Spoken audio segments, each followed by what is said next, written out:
bienvenue dans cette nouvelle vidéo qui va parler des équations avec des racines. C'est parti!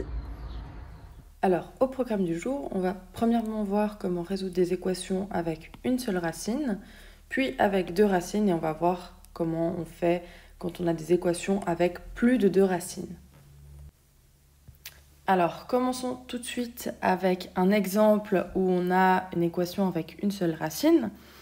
Alors ici, l'idée, ça va être en fait d'isoler la racine dans un membre, puis d'élever chaque membre au carré, bien évidemment si c'est une racine carrée.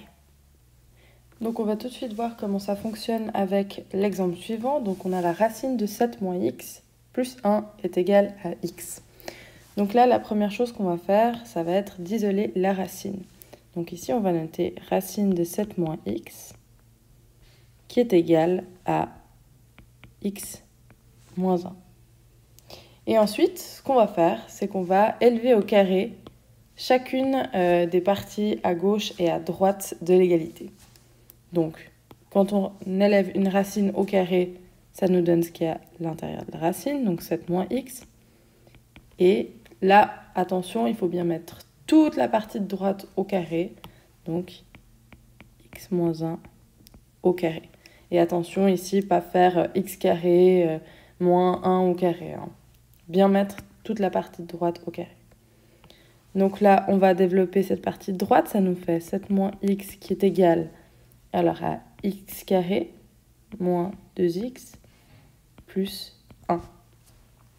Et puis maintenant, on va faire un petit peu le ménage là-dedans, on va mettre tout du même côté. On va avoir x carré. Ici, on va passer le moins x de l'autre côté, donc ça va faire plus x, donc moins 2x plus x, ça fait moins x. Et on va passer le 7 de l'autre côté, donc 1 moins 7, moins 6, et tout ça, c'est égal à 0. Et là, on se retrouve avec une équation du second degré qui va nous donner deux racines. Alors ici, je vous les donne, vous pourrez le calculer par vous-même. On va avoir les racines x égale 3 et x égale moins 2. Une des étapes importantes maintenant, ça va être de vérifier les solutions qu'on a obtenues. Car quand on élève quelque chose au carré, comme ici, on prend en fait le risque d'introduire des solutions étrangères. Donc on va vérifier si nos deux solutions, elles fonctionnent. Donc on va tester avec x égale 3. Si on prend 7 moins 3, la racine plus 1, est-ce que ça nous donne bien 3 comme dans le problème de départ? Alors 7 moins 3, ça fait 4. La racine de 4, ça fait 2. Plus 1, ça fait bien 3. Donc, cette solution, elle est tout OK. Et puis maintenant, x égale moins 2. Si ici, on fait la racine de 7 moins 2 plus 1, ça nous donne 7 moins 2, ça fait 7 plus 2, donc 9. La racine de 9, c'est 3. 3 plus 1, ça fait 4. Donc là, on voit que ça ne nous donne pas le moins 2 qu'on a trouvé. Donc ça, cette solution, elle ne fonctionne pas. Il faut l'écarter de une solution finale. Donc, afin d'éviter justement d'avoir ce problème avec les solutions étrangères, une bonne pratique, en fait, ça consiste à trouver l'ensemble des définitions, puis avant d'élever le tout au carré, comme on a fait avant, de vérifier en fait la cohérence. Ça, il faut quand même le maîtriser parce que certains profs vont le demander, notamment aux examens. Donc ici, on reprend le même exemple que tout à l'heure. Première chose qu'on va faire, c'est calculer l'ensemble de définitions. Alors, l'ensemble de définitions, on se rappelle, c'est tout ce qui concerne les racines, les logs et puis les fractions. Ici, on a une racine, donc on sait que ce qui est à l'intérieur, ça doit être plus grand ou égal à 0. Donc, on a 7 moins x est plus grand ou égal à 0. Donc, on sait que x est plus petit ou égal à 7. Donc ça, on sait déjà par rapport à notre ensemble de définitions. Et puis, maintenant, on va vérifier la cohérence. Donc ça, c'est avant de mettre quelque chose au carré. Donc, si on reprend ici notre équation, on avait 7 moins x la racine qui est égale à x moins 1. Donc maintenant, la prochaine étape, ça allait être de mettre chaque membre au carré. Donc là, on va vérifier la cohérence. On sait qu'ici, on a une racine carrée. Donc pour être cohérent, on sait que le membre de droite, ça doit être plus grand ou égal à 0.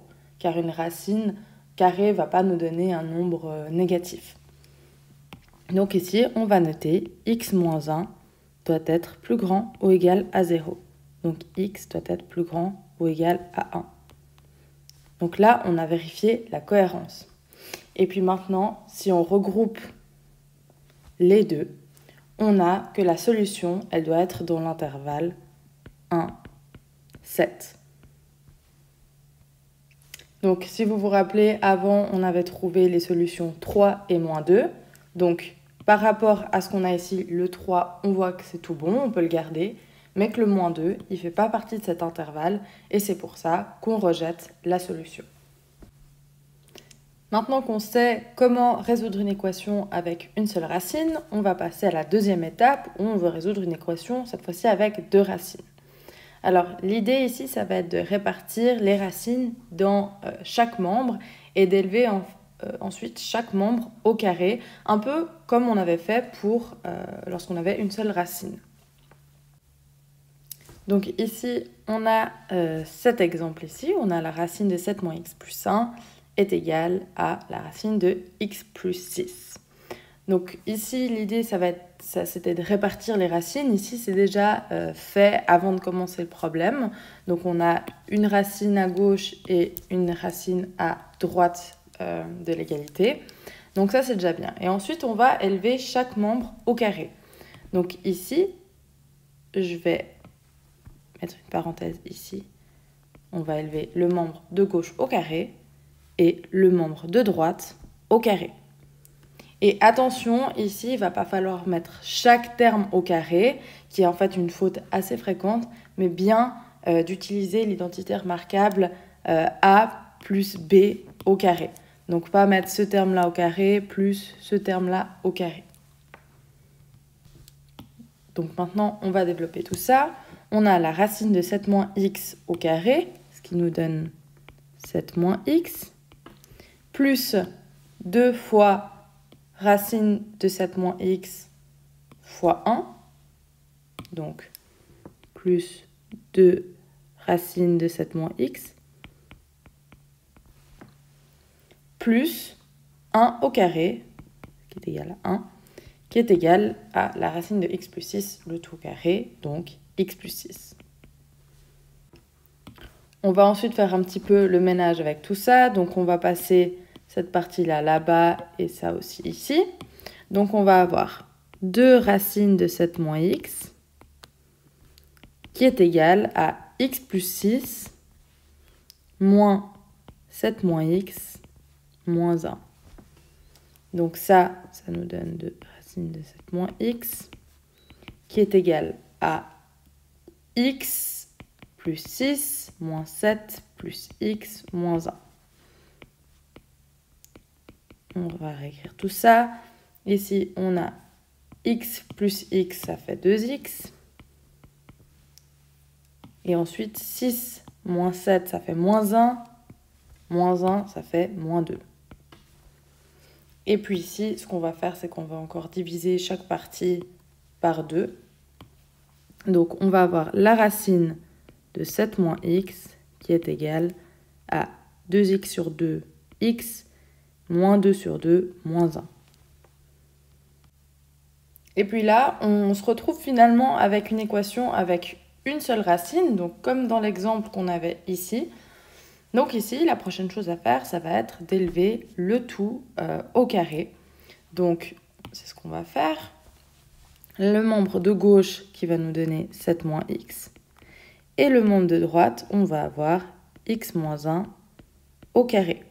Donc 7 moins x, c'est égal à x carré moins 2x plus 1. Et puis, on va remettre de nouveau un petit peu de ménage avec tout ça. On a x carré moins 2x plus x, ça fait moins x. Et puis 1 moins 7, ça fait moins 6, est égal à 0. Et comme avant, les solutions de cette équation, je ne vais pas montrer le détail, mais c'est x égale 3 et x est égal à moins 2. Comme avant, il faut vérifier que ces solutions, ça joue bien avec notre équation de départ. Donc si on vérifie, on voit que x égale 3, c'est tout OK. Et puis x est égal à moins 2, vous pouvez après regarder vous-même. Et ben, on voit que cette solution, elle, ne convient pas. Et puis ici, c'est la même remarque qu'en fait tout à l'heure. Il faut faire l'ensemble des définitions.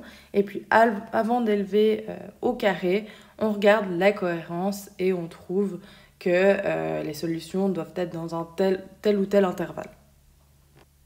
Donc pour faire ça, je vous invite à suivre la marche à suivre qu'on avait fait lorsqu'on avait fait avec une seule racine.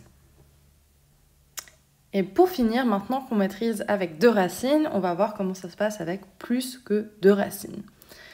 En fait, ici, finalement, ça va toujours être la même idée. On va répartir les racines de part et d'autre de l'égalité et puis on va tout élever au carré. Mais après, on va se retrouver vraiment dans la même mécanique qu'avec les 2 autres exemples qu'on a vus avant. Ici, je ne vais pas résoudre cette équation, mais juste vous montrer l'intérêt de commencer par calculer l'ensemble des définitions. Donc ici, l'ensemble de définitions, on va regarder ce qu'il y a en dessous, dans les 3 racines.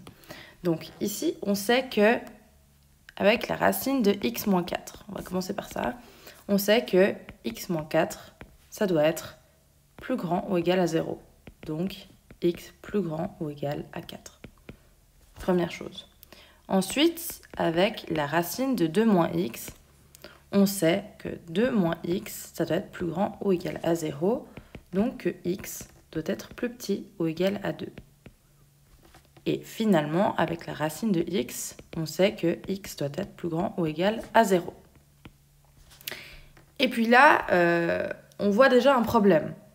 X doit être à la fois plus grand que 4 et puis plus petit que 2. Donc on voit bien que là, c'est impossible. Donc on a déjà que l'ensemble de définitions, c'est l'ensemble vide. Du coup, on sait qu'on n'a pas besoin de se lancer dans une résolution, car on sait qu'il n'y a aucune solution à cette équation. Donc voilà, cette vidéo est désormais terminée, j'espère qu'elle vous aura plu. Si c'est le cas, je vous invite à vous abonner à la chaîne et à laisser un petit pouce bleu en dessous de cette vidéo. Je vous remercie pour votre attention, à la prochaine!